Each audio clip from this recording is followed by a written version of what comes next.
अस्सलाम वालेकुम स्टूडेंट, आप देख रहे हैं मेरे यूट्यूब चैनल तालीम तरबियत की दुनिया। मैं हूं मोहम्मद यासिर इकबाल। स्टूडेंट, हमारे पास प्रैक्टिस नंबर जो है 4 है, चैप्टर नंबर 4 की क्लास 7 की मैथ की, जिसमें उसने ये दो डायग्राम दे दी हैं। दोनों में कह रहे हैं कि ए बी सी डी जो है ये हमारे पास क्या है, पैरेललोग्राम है। इस तरह A B C D parallelogram है। ये प्रैक्टिस नंबर 4 का जो क्वेश्चन 1 है और ये क्वेश्चन 2 है। इसमें वो हमें दे दिया कुछ चीज़ें, उसने हमें दे दी। एक उसने सी बी ए जो है 108 दे दिया, ये पॉइंट ई है, ठीक है। और बी सी ई जो है वो 38 दे दिया। कह रहे हैं कि एक्स फाइंड करो। इसके अलावा उसने हमें एक और चीज़ फाइंड करने कह रहा है, डी सी ई, यानी ये वाला जो एंगल है ये कह रहा है कि फाइंड करो। और गिवन में हमें दे रहा है कि ए बी सी जो है ना वो इक्वल है 9x के। किसकी इक्वल है? 9x के। मतलब ये कि यहाँ पर उसने हमें क्या दे दिया, 9x दे दिया, ठीक हो गया। दूसरी की तरफ हम बात करते हैं, तो बहुत ही आसान क्वेश्चन है। अब देखिए मैं क्या रखूंगा कि जो सी बी ए है, सी बी ए है वो इक्वल है किसके? ए बी सी के। ए बी सी के क्यों इक्वल है? ऑपोजिट एंगल है, ऑपोजिट एंगल्स किसके हैं? पैरेललोग्राम के। क्योंकि ऑपोजिट एंगल जो होते हैं पैरेललोग्राम के हमेशा इक्वल होते हैं। मकसद कहने का ये कि ये वाला एंगल और ये वाला एंगल हमेशा इक्वल होंगे, ये वाला एंगल और ये वाला एंगल इक्वल होंगे। तो ऐसा है कि ये जो है सी डी ए हमारे पास कितना है? 108 है, लेकिन सी बी ए 108 है और दूसरा जो है ए बी सी 9x है। तो 108 ये 9 मल्टीप्लाई हो गया, डिवाइड हो गया x। 9 1 जा 9, 9 2 जा 18, तो x की वैल्यू हमारे पास 12 आ गई, जो उसने हमें कहा था फाइंड करो। तो हमने फाइंड कर ली, दैट इज 12 आगे। x की वैल्यू। दूसरी जो चीज वो हमसे पूछ रहा है वो ये एंगल पूछ रहा है BCE। ये एंगल हमने क्या करना है? फाइंड करना है। ये जो एंगल हमें फाइंड करना है, तो पहले ऐसा करते हैं कि हम ये वाला एंगल फाइंड करेंगे और इसी का ये वाला एंगल अल्टरनेट एंगल होगा। बहुत आसान सी बात है। तो हम क्या क्या करेंगे कि हमारे पास क्या है कि in triangle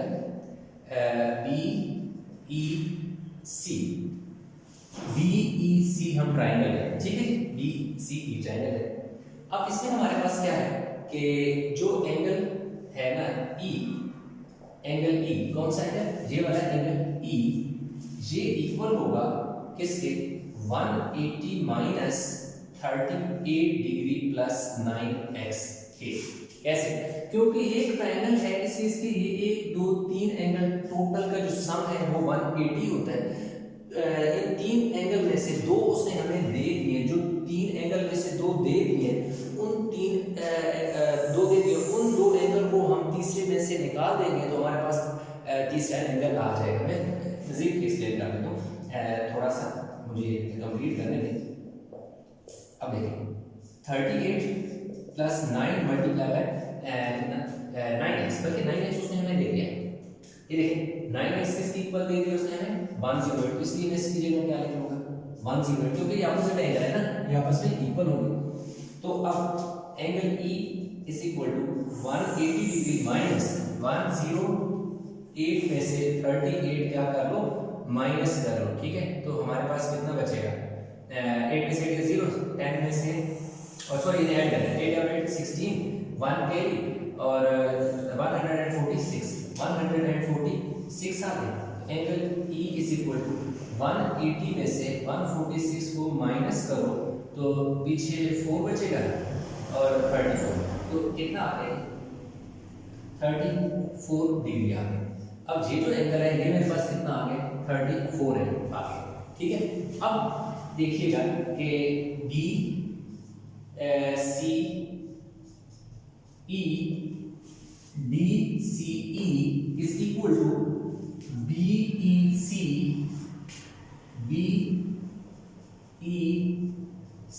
is equal to 34 degree. अब ये चीज गौर से समझिए, मैं कंप्लीट लिख दूं जो मैंने फाइंड करना था। देखो DCE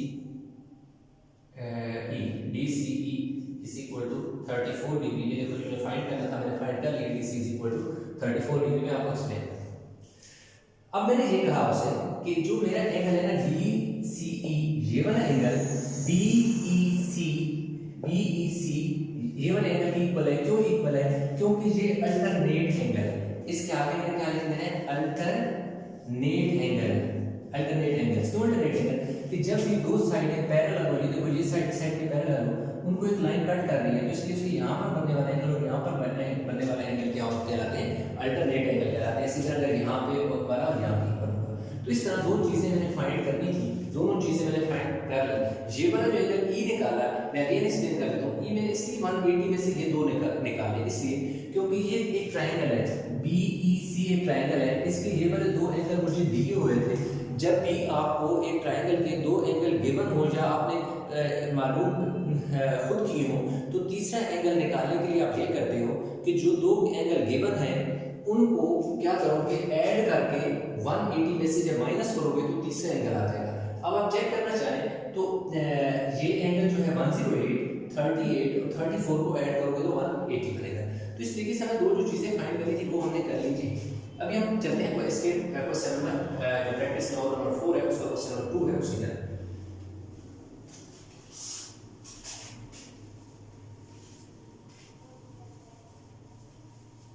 अच्छा, इसका जो क्वेश्चन नंबर 2 है, अगेन इसमें भी कह रहा है कि ABCD एक पैरेललोग्राम है, ABCD पैरेललोग्राम है और फाइंड हमने ये करना है x और फाइंड x एंड y, यानी x को भी हम इसमें से फाइंड करना है और y को भी हमने क्या करना है? फाइंड करना है। बहुत आसान सा क्वेश्चन है, कोई मुश्किल क्वेश्चन नहीं है। अब हम क्या लिखेंगे कि 5x + 6 + 2x + 13 is equal to 180 interior angles of parallel sides। अब देखिए, इन दो एंगल को मैंने ये बात कही है कि इन दोनों एंगल को मैं ऐड करूं तो ये 180 बनता है। अब बात ये है कि उसकी वजह क्या है? उसकी वजह ये है क्योंकि ये वाली साइड जो AB है और CD है, ये दोनों साइड क्या है? पैरेलल साइड है। क्या है? Parallel side.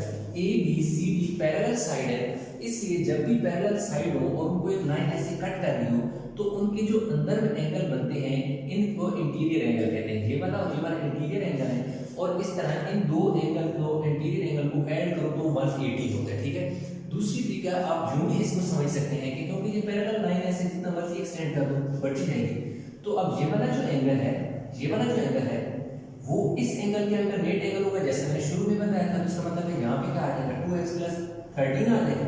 तो अब देखो ये पूरे का पूरा एंगल आपके पास आ गया, कौन सा? 2x + 13 और 5x + 6, तो 180 के इक्वल होता है। ये देखो मैंने 180 लिख दी। आप इस तरह भी कर सकते हैं कि इनको अल्टरनेट एंगल करें, लेकिन बेहतर है कि एक रूल है आपको अलाउ करता है कि ये देखो जब इंटीरियर एंगल है और दो इंटीरियर एंगल को ऐड करने से 180 बनता है। और कौन सा इंटीरियर एंगल? वो जो पैरेलल साइड है। इंटीरियर ये एंगल का निशान है, इसलिए एंगल्स ऑफ डबल लाइन लगा के ऐसे सीधी लाइन लगा, इसका मतलब तो पैरेलल साइड्स। ठीक है, अब इनको हम ऐड कर लेते हैं। ब्रैकेट पहले तो हटा दें, ब्रैकेट ओपन कर दो तो 180। अब इन दोनों को ऐड करो, इन दोनों को ऐड करो, क्योंकि लाइक चांस है 5 और 2 7x और 90 = 180। 7x = 180 - 90, तो 180 में से 90 को माइनस करो, 7 10 में से 9 गए 1 10 में से यस ठीक है, 10 में से 9 गए 1, 7 में से कितना गया 1 गया 6 और 161। एक सेकंड तो चेक कर कि 5x + 6, अच्छा ये 5x + 6 यस एंड 2x + 13। ठीक है, 5x + 6 एंड 2x + 13, तो ठीक है 5 और 2 7 इधर आ गया 161। ठीक हो गया, 6x = 161। तो इधर कैलकुलेटर में यूज नहीं करना, इसलिए थोड़ा सा केयरफुल ताकि मिस्टेक ना। अब देखिए 7 2 * 14, दो बचे के 21, 7 3 = 21, 7 3 = 21, तो x की वैल्यू कितनी आ गई? 23। कैसे? आप यूं चाहे बगैर कैलकुलेटर के भी कर सकते हैं। 7 2 * 14, 6 में से 2 गए 4 गए 2, ऊपर से 1, 7 3 = 21, तो यूं यानी x की वैल्यू कितनी आ गई हमारे पास? 23 आ गई। अब आप बस अगेन आप यूं कर सकते हैं कि 5x प्लस वाई ये दोनों भी आपस में क्या है, पैरेलल इंटीग्रेटेड है। इसी तरह आप ऐड करके 180 की इक्वल करके y क्या है, एक तो ये तरीका है। दूसरा तरीका मैं आपको ये कहकर बता रहा हूँ कि 2x plus 13 is equal to y plus 17 कि ये जो है ये इसके इक्वल है। क्यों इक्वल है? इसलिए इक्वल है, इसके आगे लिखो ऑपोजिट एंगल्स ऑफ पैरेललोग्राम कि जो पैरेललोग्राम होती है ना उसके जो ऑपोजिट एंगल होते हैं ना वो हमेशा आपस में इक्वल होते हैं। यानी ये वाला एंगल इस एंगल के इक्वल होगा, ये वाला इसके इक्वल होगा। तो इसलिए 2x की जगह क्या पुट करें, 23 plus 13 minus 17 is equal to y। अब क्या होगा, ये 17 की तरह की माइनस हो गया, y को इधर ही रहने दिया क्योंकि y आपने फाइंड करना था।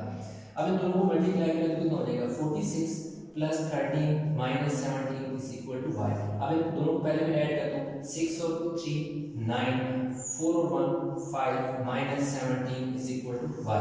अब मेरे पास कितना हो जाएगा जी, y इज इक्वल टू 9 में से 7 गए 2, 5 में से 1 गया 42। तो इस तरह मेरे पास ये y की वैल्यू 42 आ गई और x की वैल्यू 23 आ गई। तो इस तरह मेरे पास जो प्रैक्टिस नंबर 4 है वो कंप्लीट होगी। उम्मीद करता हूँ कि क्वेश्चन समझ आ गया होगा, इसमें किसी किस्म की कोई कन्फ्यूजन नहीं होगी। लेकिन फिर भी किसी किस्म की कन्फ्यूजन है मुझे कमेंट में ज़रूर आप अपना प्रॉब्लम मेरे साथ शेयर कर सकते हैं। वीडियो कैसी लगी है कमेंट में ज़रूर बताइएगा। वीडियो को लाइक करें, शेयर करें। चैनल को सब्सक्राइब नहीं किया तो चैनल को ज़रूर सब्सक्राइब कर लें। इंशाल्लाह मिलते हैं नए लेक्चर के साथ, तब तक अपना बहुत सारा ख्याल रखिएगा। अल्लाह हाफिज़।